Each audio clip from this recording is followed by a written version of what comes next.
activist who loves snow skiing. The purpose of her speech today is to use stance, movement, gesture, and facial expression. She'll be speaking for 5 to 7 minutes. The title is Life Lessons from Skiing in the Chutes. Please help me welcome Susan Hoog. All right.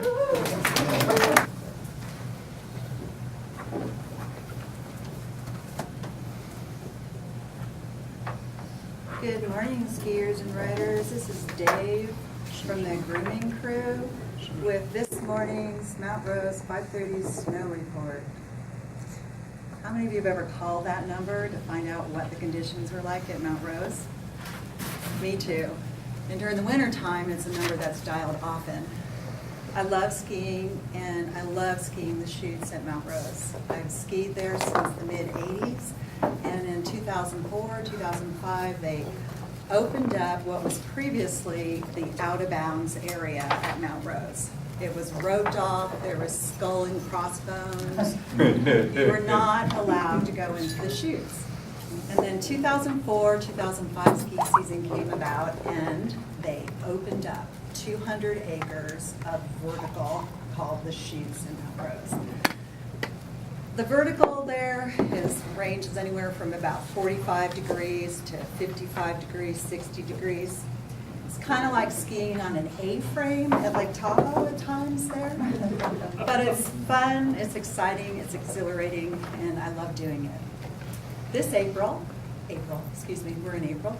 This past October, I had my ski pass in hand, and I had meteorologists telling us we were going to have a great El Nino ski season, and there's going to be lots of snow, and I was stoked about the ski season.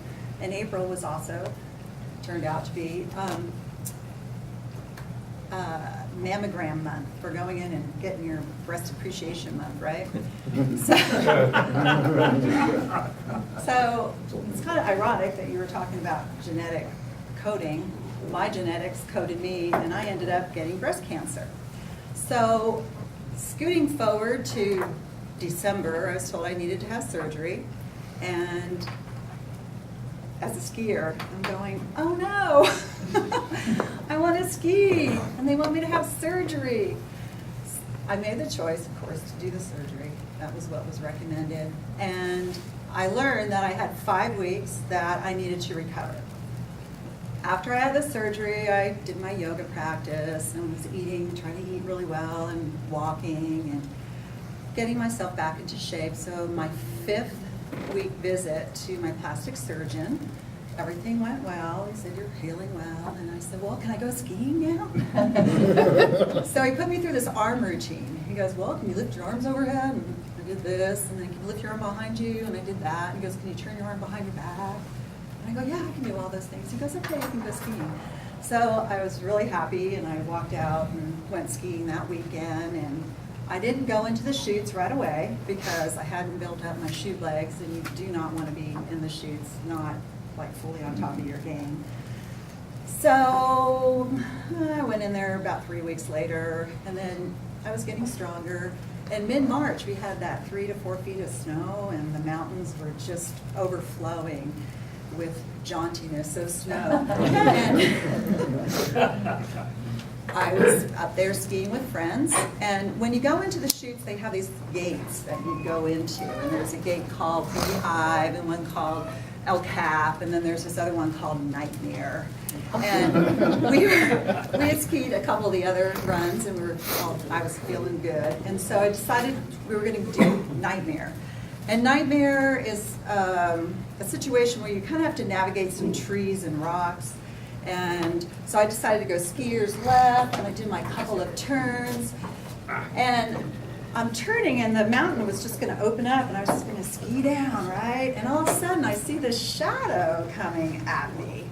And I'm colliding with this other skier, and I'm doing like this pirouette. Literally, I end up like this.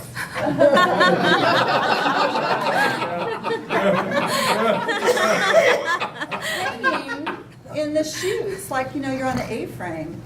And our skis tangled up in the bottom limbs of a tree, which was fortunate because it prevented us from sliding down the hill, which you don't want to do, and you certainly don't want to do it with somebody else. And I'm hanging up there, and we like go, are you okay? Yeah. Are you okay? Yeah. We're like, okay, good. We're all okay. That's good. And I lost a ski, and it was 30 feet down from me there, and both her skis were on. And she was really calm, and so I was following her lead. And we decided I was going to click off my right ski and then turn around and go down, or turn around and find my balance. So I click off my ski and I turn around and I slide a little bit, and I just had to like slam my heels into the snow because the run was so steep. I mean, I was scared. I don't usually get scared, but I was scared.